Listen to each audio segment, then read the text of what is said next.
Hello all, welcome to my channel Yard Up, where I walk through DIY things around the yard to boost the look of your home and the outdoor living spaces. In this video, I'm going to go over how to enhance the soil in your lawn to help your grass grow full and lush. I'll go into what's needed, show a walkthrough on how to do it, and discuss why I'm doing it and why you should too, and when throughout the year this should be done. This is one of my steps on my journey towards a golf course looking lawn. And if you have spots in your lawn that don't seem to grow too well, areas that just need a little help, grass isn't looking kind of consistent throughout the lawn and patches, this will help. So let's first talk about what's needed. What you see here is the green fork aerator. I actually got this from Landzie. See, it's got 3 prongs here. It's got a nice grip here at the top. Believe it or not, this thing is pretty solid. It's like full like metal. I mean, maybe a little hollow in the middle, but it's got some weight to it.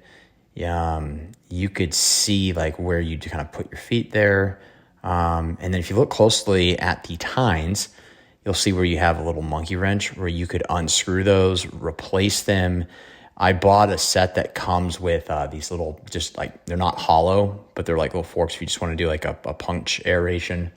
But that's a pretty nice tool. That's one thing you're going to need. And then obviously your soils. So here we got a Miracle-Gro peat moss. Here's a topsoil, which is just a good soil conditioner that we're trying to do. It also has a good amount of the peat moss.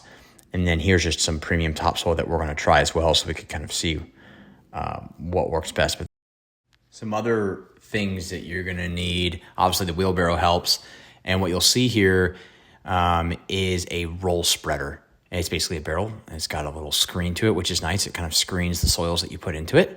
And you just kind of walk with it, and it spreads out the products that you have in it pretty evenly where you need it.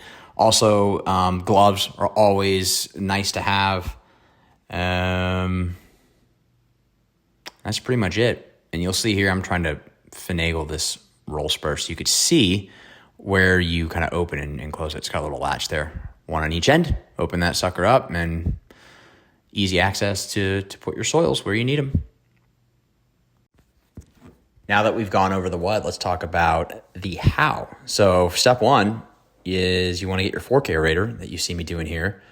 And I'm going over an area that you could tell there's just some dirt that is exposed. It's just not really growing real thick here. So we're going to aerate it first by punching cores out here, using my foot to kind of get leverage and push that thing down. A tip for before starting this is you want to make sure that your lawn is watered a good day or two before. Gets a good watering or some rain will help drive this thing in the ground a bit easier. If you got a super dry, compact lawn, it's going to be really tough to get it in. And you'll notice also too, as I do this section, like right here, I can't get the tines to go all the way down. There's a rock under there. And so you'll notice that. And it's good to, okay, let me make note of that area, and you'll see me here in a bit. I go back over it and pry up what's underneath to get that stuff out of there. If there's a big rock that you have, that may be the problem. Maybe something harder under there. The roots aren't growing deep where they need to prevent the grass growing real thick and lush there. But this is going to be really opening up the soil, letting air in, letting nutrients in, letting water in where it needs to, especially after you put that soil on top.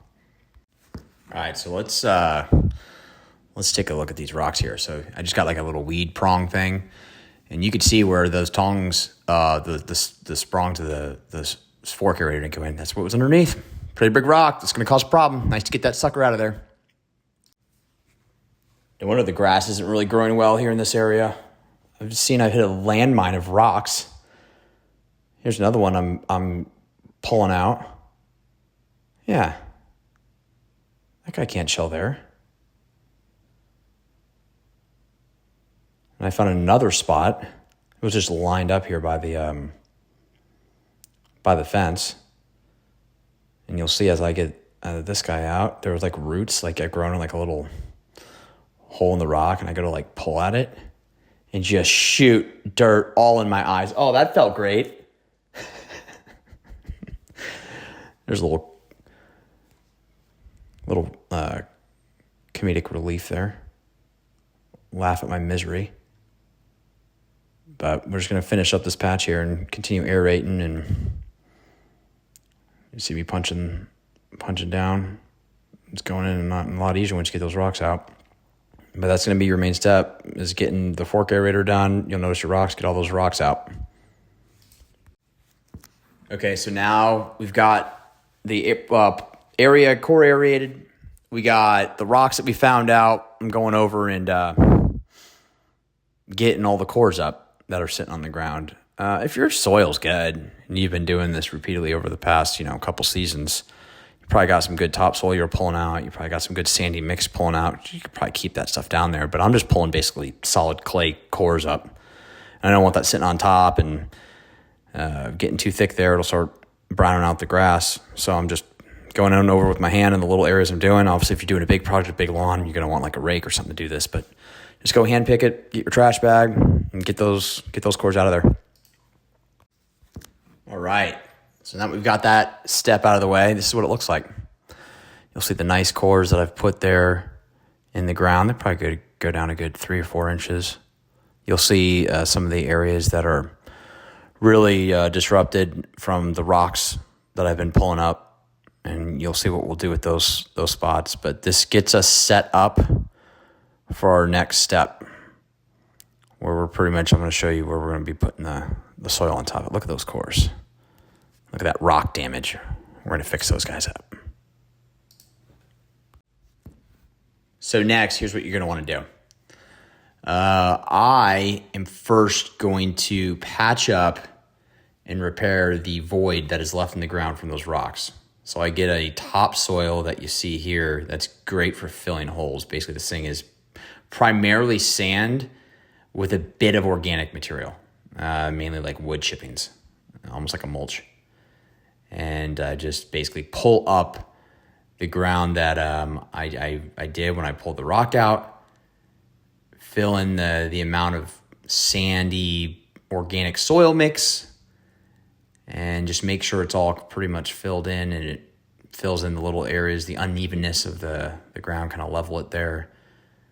And then I'm pretty much going to put some pressure down with my foot to just kind of make sure it's packed down nice and good. And that's the first thing you want to do, to fill the areas that you pull rocks up on. Now it's time to get the soils ready. So you'll see here, the one on the left, this is that peat moss, just 100% peat moss. It's pretty fine. It's going to add a lot of nutrients to the soil, really enhance the soil. And this is the topsoil with peat moss. So this has a little bit more organic material. It just feels a little more soily, like natural soil. And so now I've taken those soils, I've mixed them in the wheelbarrow with my hands, and I'm loading up the roll spreader and getting ready to apply this. All right, so we latch it up. It's pretty simple. And then this thing, you just roll over the areas that I put cores in. And then you could tell that's just one pass, really. 2 passes, I guess, went back and forth. You could see how it just perfectly evenly disperses that stuff out. You can even see the line as I made my turn there. It's like perfect. This thing works phenomenal. So I'm just basically going over the little strip areas that I did with the core aerator, where there's now open holes in the ground, and the stuff hopefully will be falling down nice and easy, because it is screened. The roller is like screening it. Do a couple passes, maybe 3 or 4 passes. It should be plenty. And then you'll see here, it just screens kind of the chunks, the wood chips, the big chunks of dirt that happen to be in the bag. And I just kind of take that and I just throw that in my existing shrub beds. And there it is. The only other thing you do is just water it in, and you're good to go.